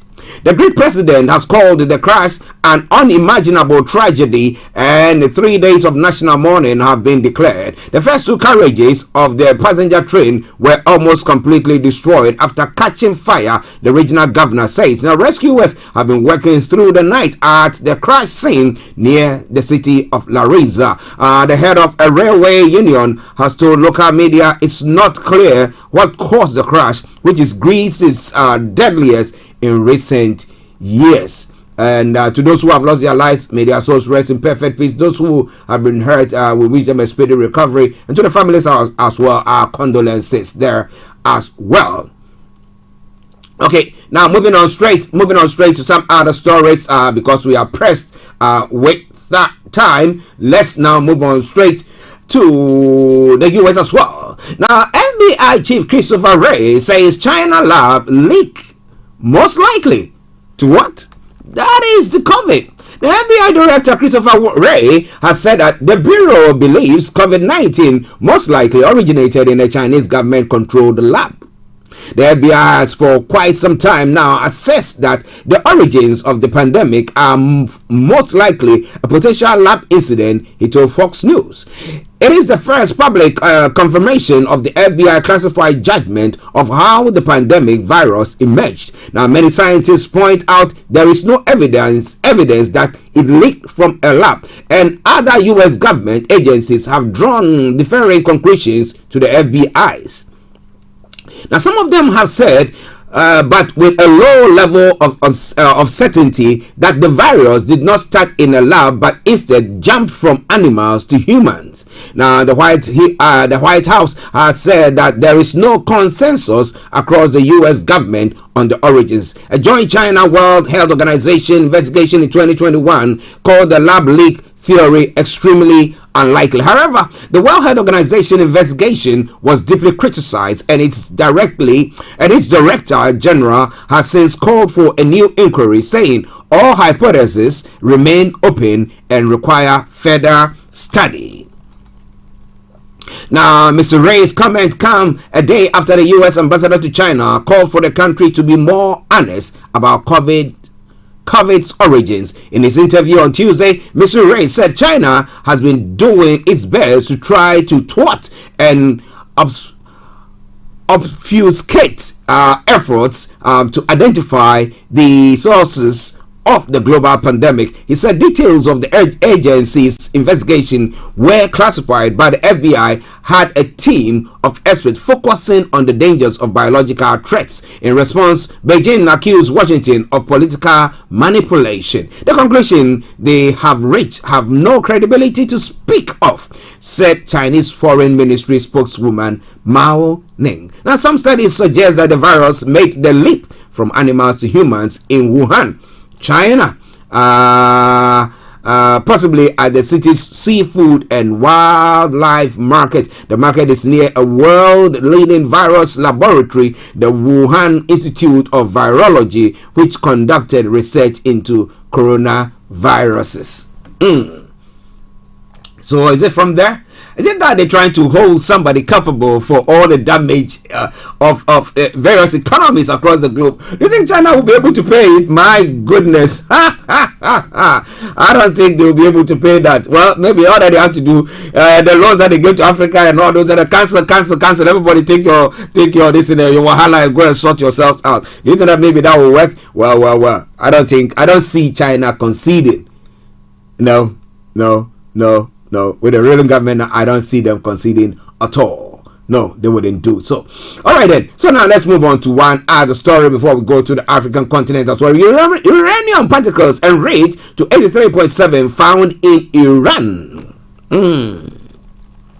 The Global Nuclear Watchdog has found uranium particles enriched to 83.7% purity, very close to weapons grade at Iran's underground Fordo site. In a report seen, the International Atomic Energy Agency said it was having discussions with Iran to clarify the matter. Iran said unintended fluctuations in enrichment level may have occurred. It has been openly enriching uranium to 60% purity for 2 years in breach of the 2015 nuclear deal with world powers. The agreement, which was aimed at preventing Iran from developing nuclear weapons, saw the country limit its nuclear activities and allow monitoring by the IAEA's inspectors in return for relief from crippling economic sanctions. However, it has been close to collapse since the US President Donald Trump pulled out unilaterally and reinstated sanctions in 2018, and Iran retaliated by increasingly breaching their restrictions there. Okay. But Joe Biden's administration wants to rejoin the deal if Iran returns to compliance. But indirect negotiations in Vienna, where the IAEA is based, have been stalled for a year. Well, so coming away from Starr Radio UK, it is your favorite African and Caribbean radio station in London. Moving on straight to some other stories making the round. Now, Bola Tinubu declared winner, as I did say earlier on, in Nigeria's presidential election. Now, Uganda President Yoweri Museveni has called for stronger trade relations among African countries and lamented the high cost of buying products and services outside the continent. Now, Museveni on Tuesday began a state visit to South Africa in a bid to encourage better economic ties between Uganda and Africa's most developed economy. He met with President Cyril Ramaphosa, accompanied by members of his cabinet who were scheduled to meet with their South African counterparts and sign various trade and bilateral agreements. Making brief remarks ahead of the meeting with Ramaphosa, Museveni emphasized the importance of the intra-continental trade while highlighting some of the challenges that were making this difficult to achieve. Among some of his priorities were the procurement of coal from South Africa to be used to transform Uganda's high-grade iron ore into steel, Museveni said. Well, trading amongst ourselves, something very, very good. But will it be allowed to? Well. We somehow find ourselves putting impediments our way so that this doesn't go on. But what do you think about all that? It is all coming away from Starr Radio UK.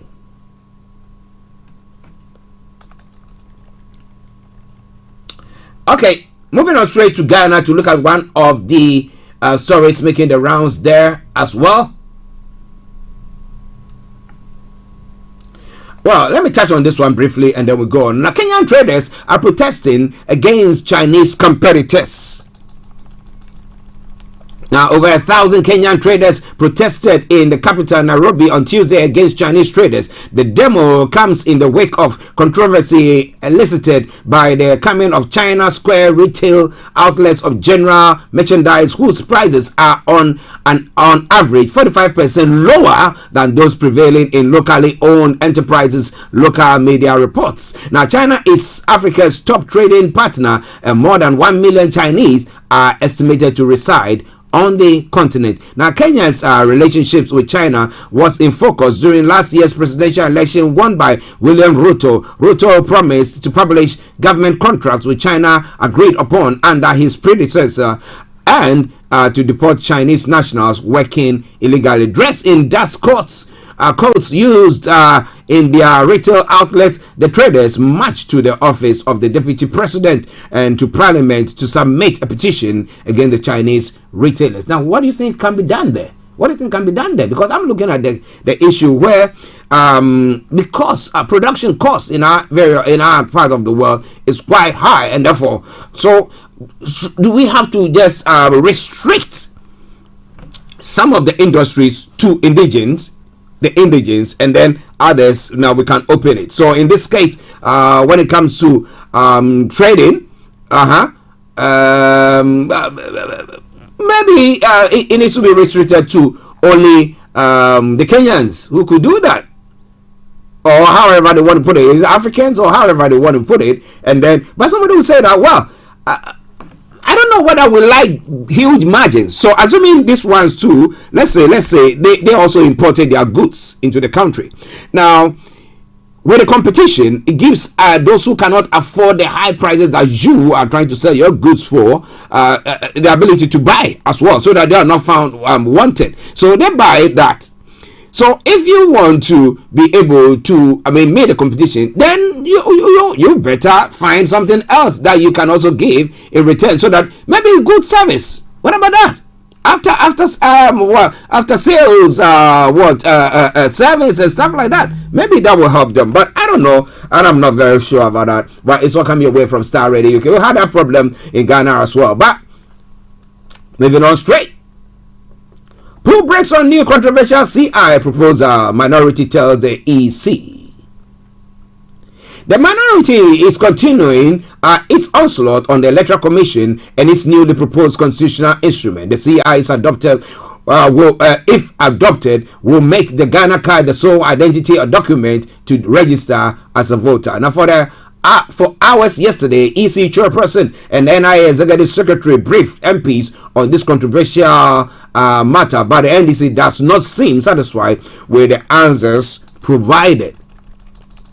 Now, Minority Leader Dr. Kessel Atuforsen says the EC must listen to wise counsel and stop in its tracks. Now, initial IPAC meeting to which NDC was invited did not materialize, only for the party to be invited in August 2022 that this proposed CI was ready to be presented to Parliament. In other words, the NDC had been completely excluded from the proposed the process of preparing such an important CI to Parliament. So why would they support it then?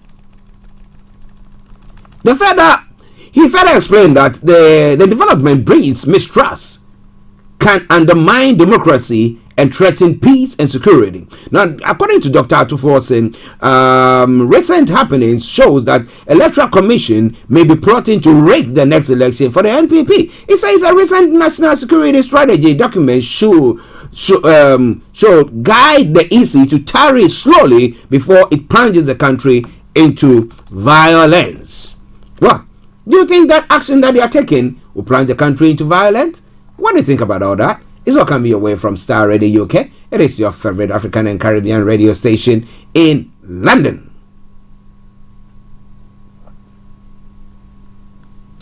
Now, let's quickly just touch on one other, and then I come to the UK front, and then we bring the program to a close. But just bear with me. I promise you something for sure, that tomorrow we'll have ample time to look at all the other stories making the rounds.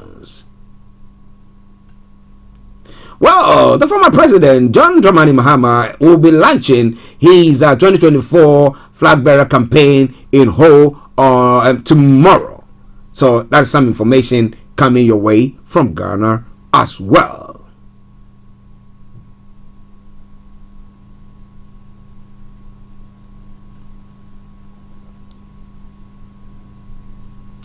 Now, interestingly as well, now, the approval of new ministers likely to be subjected to secret ballot, so that if his own party people don't like him, they can secretly say, we don't like this one.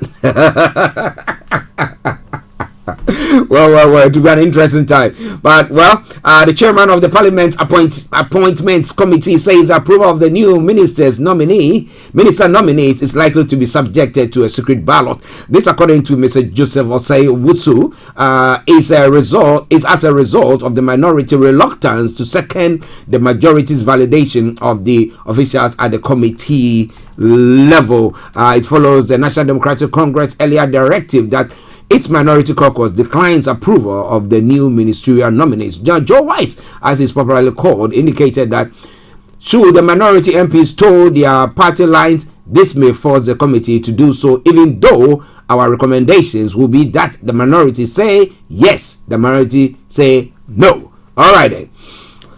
Okay. So let's see what happens on that front.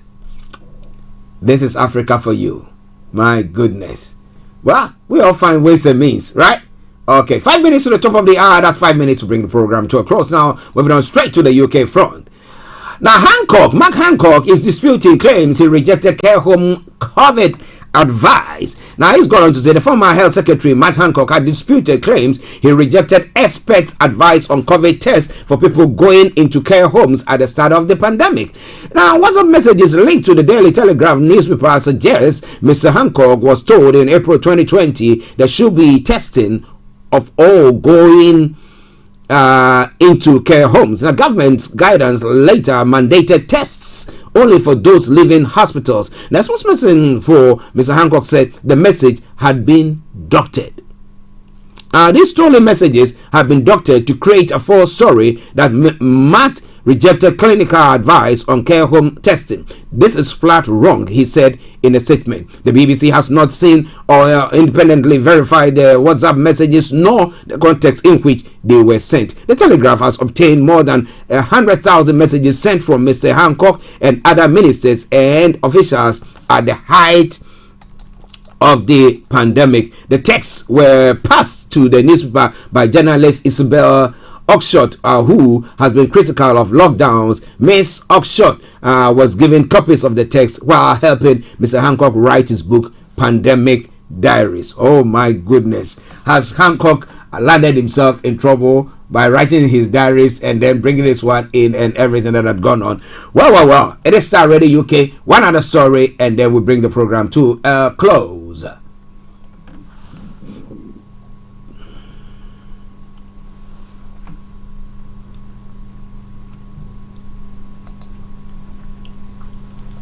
Now, Constance Martin and Mark Gordon's arrest search for baby continues. The story says more than 200 police officers using dog thermal imaging cameras and drones are continuing their search for a missing baby as fears mount the infant might have come to harm. The parents, Constance Martin and Mark Gordon, were arrested in Brighton on Tuesday on suspicion of gross negligence manslaughter. They had been missing for 53 days. A search for them began when their car was found on fire near Bolton. Now, police say Miss Martin had recently given birth. They said the baby may have been born in the back of the vehicle without a midwife or medical attention. On Wednesday morning, officers from London searched the rescue squad Moscombe Wild Park around the mile from Stanmore Villas in Brighton, where the couple were arrested. Officers whose jackets indicated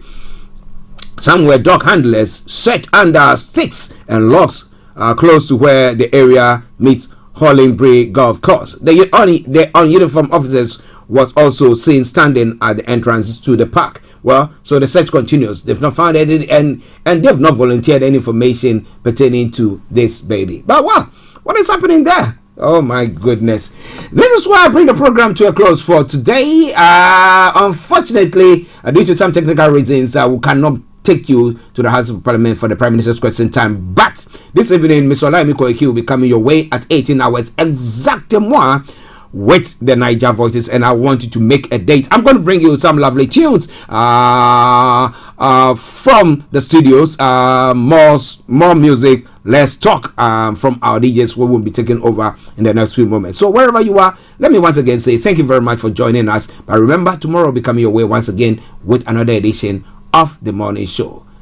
But for now, I say have a lovely day and bye-bye for now. Empowerment is always key to development. Doing good outreach under the auspices of His Royal Highness Osi Ejatakbo VII presents Avatime Youth Empowerment Outreach 2023 with the theme Run to Jesus, Your Only Savior, Acts 10 verse 38. Date is Saturday the 26th of March to Saturday April 1st, 2023. Below are the dates and venues. 27th March, Avatime Vanle Community Center. 28th March, Avatime Amechokwe Market Square. 29th is Avatime Jokbepeme Primary School Compound. 30th March of Vatime Biakpa Community Center, 31st March of Vatime Bajame Community Center. Then April 1st is of Vatime Fume and Jokwe Community Center. The time is 6:30 p.m. every day. Speakers: Reverend Michael K.M. Asiama. We have redemption. We have been redeemed from the iniquities of the past. So you don't need to beg them anymore. Oh, in Jesus Christ, the Son of the living God. Reverend Samuel Avagame and Reverend Prince Mawali Ejay, kindly consider with a generous heart donating to this noble cause financially, materially, or with your time and presence. Note, there will be free health screening during the day for all. Contact us on WhatsApp 0044 7851 205 626 or on mobile 054 959 1452 054 959 1452 or email us at admin@powerwordint.co.uk.